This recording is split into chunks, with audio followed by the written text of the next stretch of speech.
तरक्की रिथाबंदी वारे वफ़ाक़ी वज़ीर अहसन इक़बाल चयो आहे त पाणी जी मुंसिफ़ाणी विर्छ जे लाइ टेलीमेट्री सिस्टम मुतारिफ़ करायो वियो आहे। सभु सूबा मुतफ़िक़ आहिनि।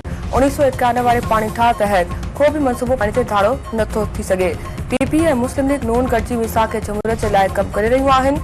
कोस्टल हाईवे मंसूबे सां समुंड खे अॻिते वधण खां रोकण में मदद मिलंदी। सिजावल बदी ठठे ज़िले में 4 लाख एकड़ खां वधीक ज़मीन समुंड गिड़काए चुको आहे। हुकूमत पोइते इलाइक़नि जी तरक्की जे लाइ कमु करे रही आहे। आर्मी चीफ जनरल नासिम मुनीर चयो आहे त क़ौम जी हिमायत सां फ़ौज मुल्की दिफ़ा ऐं कंहिं बि ख़तरे खे मुंहुं ॾियण जी सलाहियत रखे थी।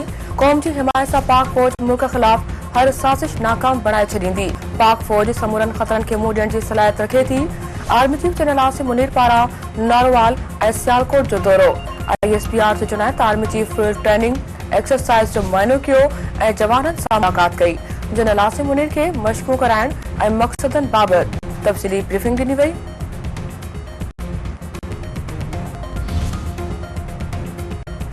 वज़ीर आज़म शहबाज शरीफ़ चयो आहे त धरननि दौरान कानून तोड़ींदड़नि खे कानून मूजिबि सज़ा ॾिनी वञे।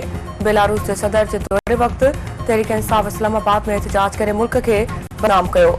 सरकारी मिल्कियतुनि खे नुक़सान कानून लागू कंदड़ इदारनि जे इदारनि खे ज़ख़्मी ऐं शहीद कंदड़नि खे सज़ाऊं ॾिनियूं वञनि। मुल्क में 70 महीननि खां पोइ महांगाई घटि तरीन सतह ते अची वई आहे। महांगाई में घटिताई सां आम माण्हुनि ते भार घटि ऐं ग़ुरबत में घटिताई थींदी आहे। ख्वाजा आसिफ ऐं संदसि टीम जी कोशिशुनि सबबि यूरोप सिधी उॾाम जो मसइलो हल थी चुको आहे। मईशत मज़बूत थी चुकी आहे। हाणे ग्रोथ तरफ़ वधिणो पवंदो। पाक फ़ौज जी मज़बूत गिरफ़्त सबबि अफ़गानिस्तान स्मगलिंग बंदि थी चुकी आहे।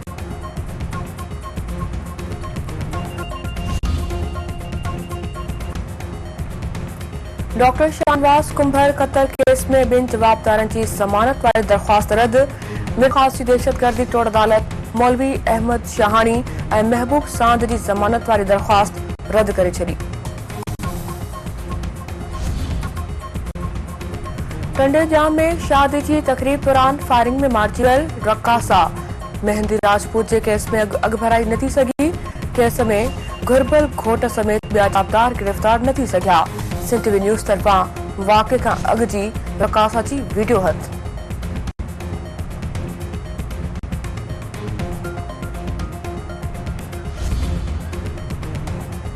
घोटकी इलाइक़े राजवाह वेझो गाह कंदड़ औरत पुरदरान मुज़ामत ते क़त्ल। हथियारबंदनि औरत खे कननि मां सोना ज़ेवर लाहिण जी कोशिश दौरान मुज़ामत ते क़त्ल करे छॾियो। मक़तूल औरत जे वारसनि जो एहतिजाजी मुज़ाहिरो लाश रखी धरणो।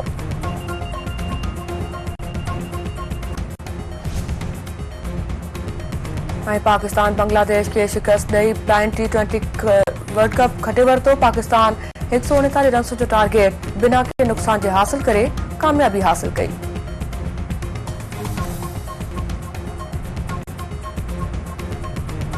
ऐं पाकिस्तान ख़िलाफ़ T20 मैच में ज़िम्बाब्वे जी बैटिंग क़ौमी क्रिकेट टीम खे ॿुड़ी जी भेट में 1 जी सरसी हासिल।